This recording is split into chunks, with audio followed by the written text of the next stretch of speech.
Welcome to Elevate Springfield, where we will dive into strategies and stories that help you rise to your full potential. Each episode, we'll talk about how you can take intentional steps to elevate your life and your business while making a meaningful impact on those around you. Along the way, we're going to bring in the change makers from our community that are already elevating. We'll bring the actionable strategies, you bring the discipline and follow through, and together we can elevate Springfield. All right, let's go, Springfield. Time to 10x your day, y'all. Time to level up. Time to crush it. Hey, you are listening to the Elevate Springfield podcast. Robert Farrell here, certified 10x coach, speaker, and mentor, here to bring you actionable strategies. You bring the discipline and follow through, and together we're going to elevate Springfield.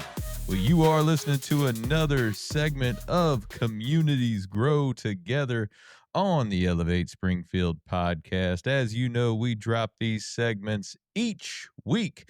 The Communities Grow Together segment will touch on all things nonprofit associations and how we as a community are working together so we can all grow together.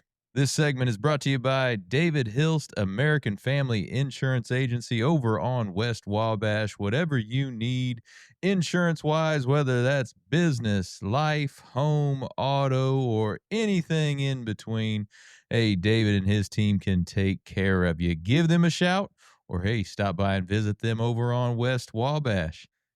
These segments are quick hits of actionable strategies and what's going on in our area to help you level up and grow together.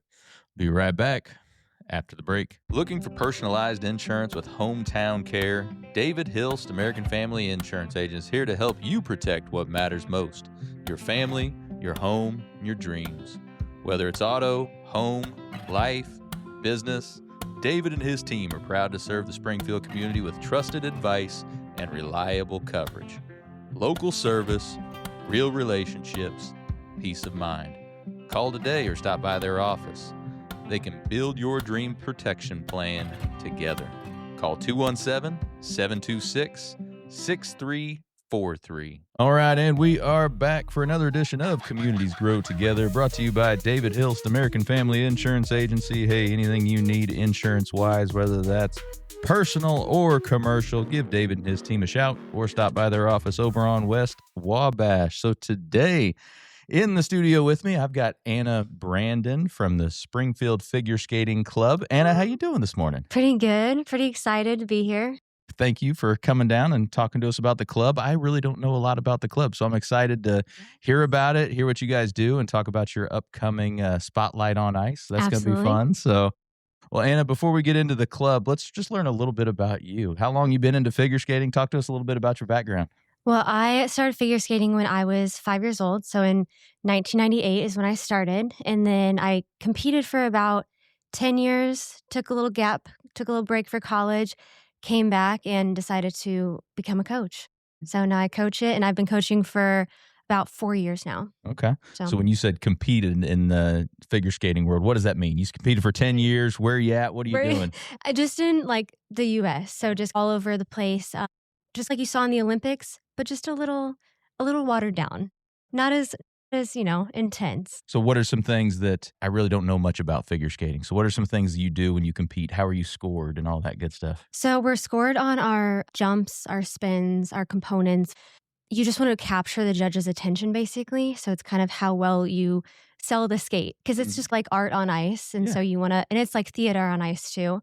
And so like we're judged on how we move, the components we do throughout. What got you into it in the first place? Michelle Kwan. Yeah. I saw her in the Olympics and I was like, I'm sold. I'm there. Mm-hmm. And then my cousin, she also skated before me a little bit. And so I went in, saw her skating, and I was like, oh, I'm into it. I want to do it. And then it was just smooth sailing from there. Yeah. Yeah.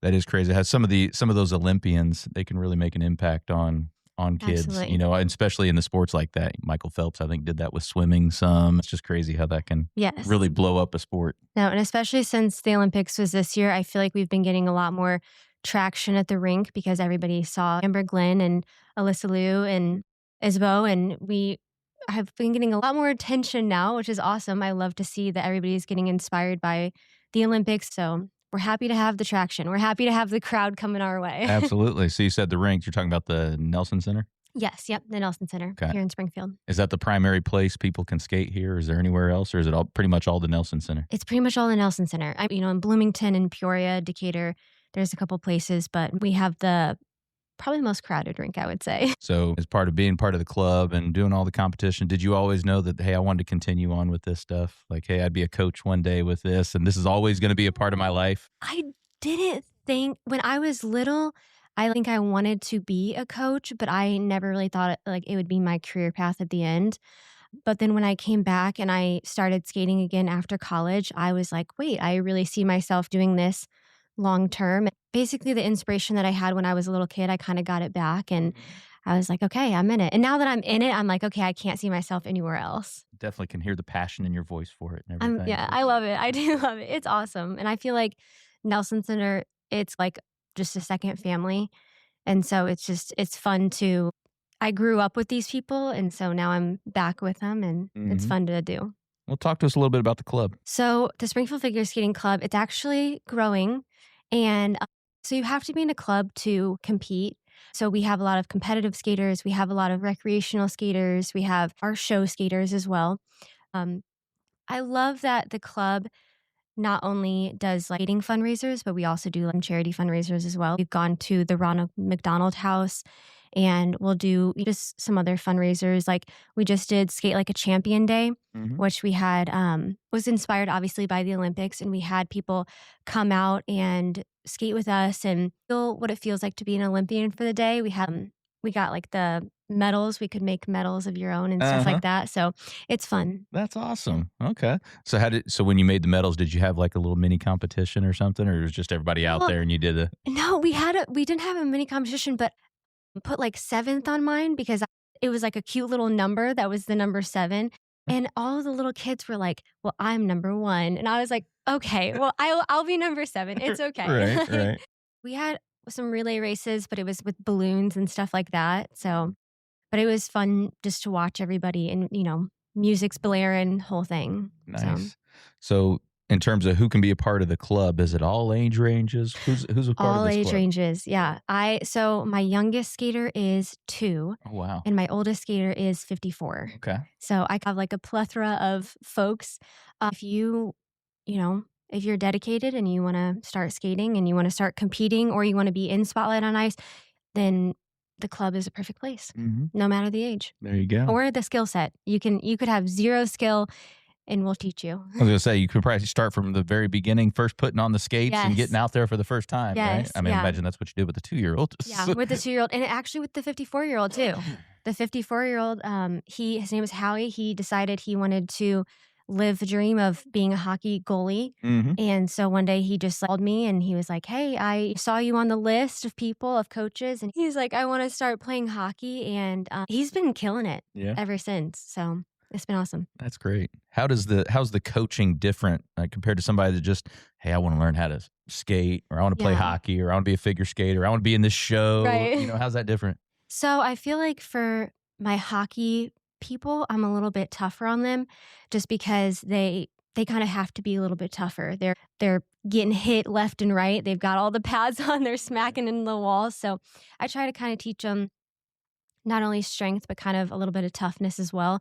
Or with my skaters, I'm a little bit more graceful with, but it's different. You have to be a little more graceful, right? Yes, that exactly. sport's a little more graceful, right? You don't have all the pads on, so if you fall, you're falling just on your own. But I would say with 2-year-olds, I have to be a lot more patient with.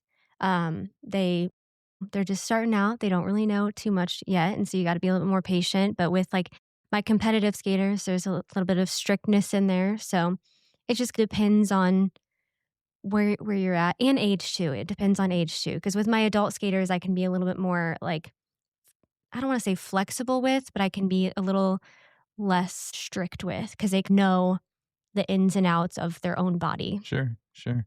Any initial tips or tricks you could give somebody that's going out there? Hey, they're going to just go out on their own and they're gonna ice skate today for the first time. Anything you could tell them to, hey, be careful for this or make sure you do this? I would say know that it's going to be slippery because people go out there and like, well, this is a lot more slick than I thought. But I would say go out there with full confidence. Make sure you have bent knees. So like, keep yourself steady. Don't go up too far on the toe pick or back too far on the heel. Just get your balance about you first. Walk on the land first with your skates before you go on the ice. Make sure you can walk on the skates on land. Okay. So don't go too far on your toe pick. Is that what you said? Yes. Is that you might face plant? Is that why? Yes. Okay. Yeah. People like don't realize that the toe pick of the blade is pretty prominent. And so they'll go forward or they'll drag their foot and the toe pick gets caught on the ice and they'll just whack down. So Gotcha. yeah. Don't want that. No, you got to be careful. That toe pick is pesky. And then people, when they're falling, they try to get themselves up straight, but then they end up going too far back and then they'll just go back. Yeah. The backwards falls are the ones that make me cringe up a little bit. They hurt. Then you get bust your head on the back. Yes. Yeah. I've done it a time or two, so brain's still kicking. There you go. There you go. No, I haven't ice skated. I think it's been since high school, so it's been 25 some years since I've skated. So maybe I need to get out there and do it. Yeah, get out I need there to with get out us. there. Yeah. Come, So. Come whenever. Yeah. Absolutely. What's your favorite part about coaching? I would say when my skater has like a breakthrough moment where we've been working on a skill for a long time and all of a sudden every correction that I've made comes to light and they're like, oh my God, I get it now. And then they do the skill perfectly. I don't know. That's like my dream because when you're going through so many corrections of things and they're not understanding, it gets frustrating. But then that moment, as soon as the light bulb blinks on and they get it, that's my favorite part of coaching. That's huge, isn't it? Any kind of coaching, training, teaching. I mean, that part sure. right there. Yes. When they finally get it, you're just like, oh my God, yes, that's what I've been trying to tell you. Love it. Love it. So Spotlight on Ice coming up here soon, right? Yes. Yeah. So tell us a little bit about it. Okay. So Spotlight on Ice, we have been doing it for 48 years now. And this year we are doing a theme. It's called Hits and Heroes. And so for our first half, it's going to be all hero-based stuff. So we have Superwoman, we have Deadpool and Wolverine, we have all of that. And then we're doing Hercules as our bigger number. And then our second half is going to be all hits. So I'm doing a cold spot to MC Hammer. So, we've got the hits of Overtime. And then we're also doing The Greatest Showman for the hits part of it. I know. Gotta love that. It's really good. I just watched it beginning of last year and I was like in it. I was like, oh, this is amazing. Yes. Yeah. Yeah. No, my younger daughter absolutely loves The Greatest Showman. So, so do I. I mean, I really like it too. Come on down to the show then. Yeah, no, I will. You've hit a few of them there. I mean, I'm like some old school MC Hammer too. Let's do that. Yeah. And then the Hercules show, or what song you doing from Hercules? We're doing the whole thing. Oh, the whole movie. Yeah. So we usually do what's called cold spots at first. So we'll do just some solos, some duets. You'll see some little group numbers, and then we do a bigger number. And so Hercules will go through the entire plot line of Hercules. And then same with the hits, we'll do the hits part of it, and then we'll do not the entire plot line of Showman, it's condensed version. Well, I gotta say, you're hitting all the points for me. My girls love The Greatest Showman. They love Hercules. I'm saying it's family friendly, and it's one of those shows that little kids will love, older people will love as well, because we have some of those older throwback hits, so it'll be fun to watch. Very cool. Yeah. So we do have on ice seating as well. So you can be right up there with the action. Well, yeah. That's interesting. You can be right up there with all the action. So wow. Yeah. That's pretty it's cool. It's fun. And there's going to be some little crowd interaction between. So I feel like on ice seating, definitely a good pick. So you've been involved with it for quite a while, right? Yes. So I was involved with it when I was younger. I was in it. And then Sarah and I just became co-directors about 3 years ago, I want to say. And it's been really fun. Okay. We've had some trial and error, but I feel like overall it's been like such a fun experience, and it's been fun to like put back all of the work that I was in before. It's fun to see the background of stuff and how things rock, and then you feel more accomplished at the very end because you're like, oh my God, wait, we put this on. That was awesome. So when it goes successfully, you're like, oh my gosh, I feel really good about myself. Absolutely. What was the show last year? Last year it was Aladdin and Hairspray. Okay. So Hairspray was that was a fun number. I bet it was. We've also done Hamilton as well. Mm-hmm. Hamilton was really cool. Yeah. The ending of it made me cry because we were all standing there and we had like fog and you have all the lighting and stuff like that. So I would say that this show is comparable to Disney on Ice. Okay. Yeah. There you go. So how do you guys prepare for a big show like this? How long does it take to put something like this together? Sarah and I start planning in like September. We start getting together. Okay, what do we want to do? And what songs do we want to do? We start doing the theme, what big numbers we want to do. And then in October is when we start casting. And then obviously it's like the Thanksgiving, Christmas. We let everybody kind of have a break for the holidays. And then we start ground running in January. Nice. So we start practicing in January. We'll go all the way through up to showtime. And then Tech Week is the week before. So there's a lot of mental prep. Oh, I bet. A lot of mental prep that goes into it. But it's a lot of teamwork. How many performers are in the show? 50. 50? Yes. Right. So 50 folks out there skating. Mm-hmm. I mean, how do you cast all these different roles? Is it just, do people come out and be a part of the club just to get into this and then go from there? Or what does it Sometimes. Sometimes our skaters, they don't skate year round. They just skate for the show. We have a lot of show folks and we love them. So we don't do tryouts or anything like that. You do have to be in the club to be a part of Spotlight. But we know our skaters very well. And so when we're going through the casting, we kind of know already who's going to be in what part or who would fit best in what part, just because we know, our skaters' skills, we know their personality and things like that. When we casted Hercules, we were like, okay, we know exactly the person we want. It's not always a guaranteed spot just because you're in it. It's not like a guaranteed thing. Right. We send out a survey at the beginning of each year and we say, are you interested in it? And then we get the interest list and then we kind of go from there. So it's whoever is interested. Some of our club members don't do it, which is totally fine, but most of them pretty much do. So, do you have a favorite role that you played over the years in any of the shows? God. Okay. So last year I was Troy Bolton from High School Musical. Okay. All right. Fun. And it was my peak. I think I peaked. Yeah. That was the one, huh? That was the one. I was a wildcat and I had the wig and everything. I'll have to show you a photo of it. But absolutely. I had the wig. I had the whole Wildcat basketball jersey on.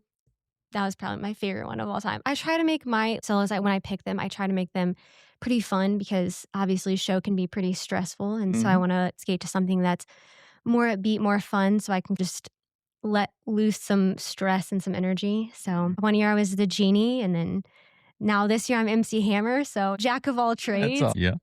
Pumped up about the MC Hammer stuff this year? It's going to be fun. And I have my mom made, the parachute pants for me. So, and I've got the vest and like a fake, stereo with me. So it'll be fun. I'm excited. How do you do that dance and skates? It's hard. The toe picks. Okay. Oh, okay. You're on the toe picks. Yeah. Right. You're going on the toe picks and you're like, it's all, That'd have to be difficult. Yeah. It's difficult, but it's fun. It's pretty fun. That's awesome. So tell everybody when the show is. It is March 28th and 29th. So March 28th, that Saturday we'll have a show at 1 o'clock and then 6 p.m. as well. And then Sunday we will have a show at 1 o'clock. And where can people go and get tickets? They will get them online. So if you go on Facebook and you go to Springfield Figure Skating Club Facebook page, there will be a link on there as well. There's some flyers around town, and then you can just call in and somebody at the front desk will give you some information about it. And there's also tickets day of. So if you don't get your ticket online and you want to walk in day of, still tickets will be available. There you go. Yeah, I think I'm going to go with the 28th. I'm going to have to go check that out on the 28th. Come on down. There we go. All right. So anything else about the show you want to tell everybody? It's going to be fun. It's something that, some people are like, is this going to be a good time? And we promise it will be. I know I'm looking forward to it. Yeah. It's going to be great. Thank you. All right. Well, Anna, appreciate you spending some time with me this morning. Yeah. Thank you. Thanks for having us. Absolutely. All right. I'm here now with Sarah Neale, also from the Springfield Figure Skating Club. Sarah, how are you doing? I'm doing great. Thanks for having us. Absolutely. No, I had a great time talking with Anna about everything Spotlight on Ice. We're going to dig in a little bit more with you and talk about your role. How about that? Yeah, of course. That sounds great to me. All right. So how long you been with the club? Oh, gosh. Practically my whole life. Started taking lessons when I was 3. My first time on the ice, I was like 2.5. My mom actually is a figure skating coach still to this day. Oh, so okay. I was kind of born into it. So yeah, I don't remember a time when I wasn't skating, to be honest. So what all do you do for the club? Well, I still skate myself just kind of for fun, I call it my side hustle, Yeah. a little bit, but I also, have some students that I coach alongside my mom. I do a lot of choreography for shows, whether it be Spotlight on Ice that we're promoting or just different exhibitions that we have throughout the year too. So that's my Okay. main focus. Yeah. Well, let's dig into that choreography a Of little bit. course, So yeah. talk to us Yeah. about how that all works, putting that all together. Oh gosh. I mean, I have a little bit of a music background. I was involved in music in high school. So with that in mind, I have a little bit of an idea of how things can come together from like a movement standpoint and, what jumps or spins would sound good on different beats. I think I really got inspired by one of my initial coaches. His name is Mark Beck. He was actually a member of the Ice Capades in the 70s. Oh, okay. So Yeah. he was actually like one of the original directors of Spotlight 40 years ago. And, hearing his perspective and getting to talk with him a little bit about his vision really inspired me. And I think I learned what I know from him. So Yeah. a lot of credit to Mark for sure. Okay. So it's been around for 48 years. Yeah, So yeah. with him, some of the history behind it. What was the impetus to, hey, I'm going to do a Spotlight on Ice here? I think it was because of his experience in the Ice Capades, actually, because there wasn't really anything like that around the Springfield area. This was even before the days of like Disney on Ice. So it was an outlet for him to do that kind of thing and do it in a local area. He has a theater background as well. So it was a way for him to do that and combine his two loves. So yeah, kind Very of cool. Yeah. Has it changed much over the years, or has it always been like a 2-day Yes. Spotlight on Ice event? Well, I mean, it always has been really a 2-day event, Right. but I think from talking to him, it used to be a much smaller scale event. It actually used to be, we had a second ice rink in the Springfield area back in the day at Ice Chateau, kind of over on the west end of town, and it was a much smaller ice rink. So, again, more of a local exhibition audience. And then over time, it just grew and grew, and we started incorporating lights and sound and professional effects, things of that nature. So kind of get on a larger scale as time went on. So as we grew and Okay. Do you have a favorite role that you've played over the years in any of these shows? I think I do. When I was I think I was in high school. I played the Cowardly Lion in The Wizard of Oz. That was kind of special for me because the year before I started doing Spotlight, I remember like watching it in the audience with my mom, and they had done The Wizard of Oz, and I was hooked. I think that was like one of my core memories from when I was a little kid. So getting to do that role was a full circle moment for sure. And I love The Wizard of Oz. It's like my favorite movie of all time. So can't beat it. Yeah. That's awesome. Yeah. So how do you feel like the club positively impacts its members? So many things. I think I can speak for everyone in the club when I say that you're able to make like lifelong friends from the circumstances that you're in.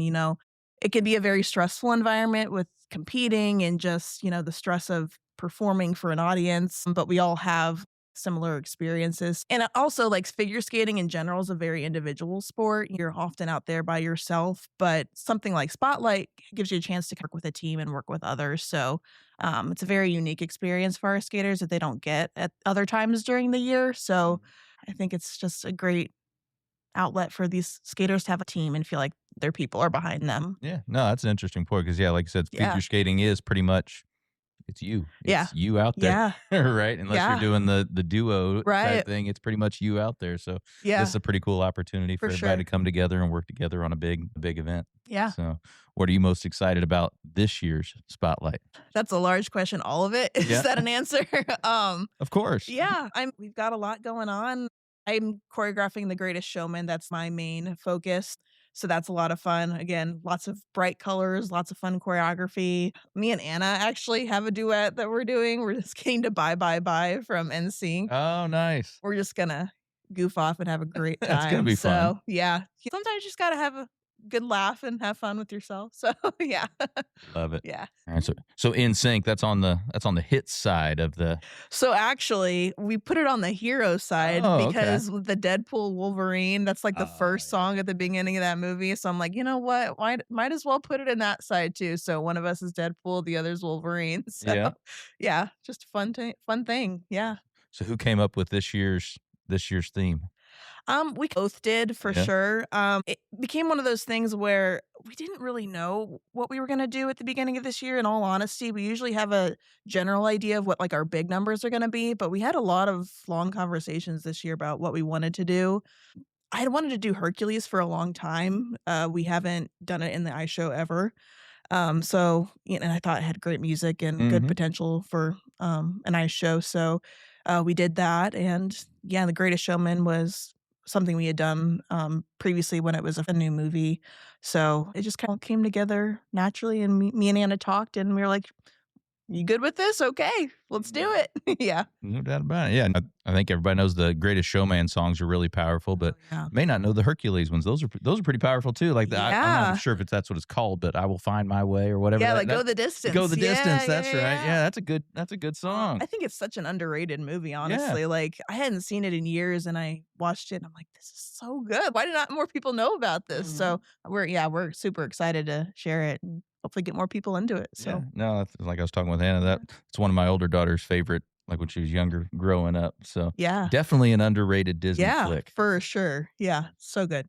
Awesome. So anything else you do with the club? I teach on the side. I have another full-time job. So like I said, my side hustle, I have a good time. What's your other full-time job? I'm a pharmacist actually at St. John's. Nice. Yeah. All right. Yeah. So keeps me busy. Have two different personalities in my life, I guess you could say. Right. Yeah, two very different things. Well, that's pretty cool, though. So as a pharmacist, do you have kind of a different schedule to where you work longer shifts or you? Yeah, I mostly work evenings. Sometimes I'll work day shift. So a lot of my skating I get done in the morning. I have the weekends off, so a lot of my weekends are focused with skating. So it's a good balance. It's a good stress relief for sure, too, because pharmacy life can get a little crazy. Sure. Working in the hospital is a little crazy. So what made you want to be a pharmacist? Oddly enough, one of our skating parents, when I was growing up, was a pharmacist, and she would talk to me about the career and how it gives a good life balance with some of your other activities that you want to do. I knew I was interested in science and chemistry and wanted to do something healthcare related. But yeah, after discussing with her and how she lives her life, it got me into that. And yeah, I've been able to balance both pharmacy and skating, so it's pretty great. It works. Yeah. No, there was a time. I don't know. I think it was in high school. I thought I wanted to be a pharmacist at one point, but then I never did it. So, all right. So March 28th and 29th. Yeah. Out at the Nelson Center. Yep. Let's go. Appreciate you coming and hanging out with me as well, Sarah. Enjoyed it. Thank you so much. Absolutely. Well, we're going to let Sarah and Anna get back to elevating Springfield, but for the rest of y'all, we'll be right back. Hey, Springfield, when it comes to reliable, high-quality roofing, you don't want to leave things to chance. That's why you should reach out to Acosta Angeli Roofing, your local roofing expert, serving Springfield and surrounding communities. From quick, dependable repairs to full replacement, from residential to commercial, they are your trusted pros. Call them today at 217-993-2748 or visit their website to book your free quote and inspection. Don't wait. A little leak now could lead to major damage later. Trust the local experts, protect your home, and get peace of mind with Acosta Angeli Roofing. Well, thank you for joining us today, everybody, on another segment of Communities Grow Together on the Elevate Springfield podcast. Thank you again to David Hilst, American Family Insurance Agency, for partnering with us on this segment. Hey, take what you learned today. You bring the discipline and follow through, and together, that's right, y'all, we're going to elevate Springfield. Be great. Looking for expert tree care with hometown integrity? Look no further than Sangamon Tree Service. They're your trusted local pros, delivering quality workmanship, exceptional customer service, and fair, honest pricing every time. Whether it's trimming, removal, or storm cleanup, their team brings professionalism and care to every job, big or small. Call the name your neighbors trust, Sangamon Tree Service, or visit them today at SangamonTreeService.com. Sangamon Tree Service, rooted in quality, built on trust.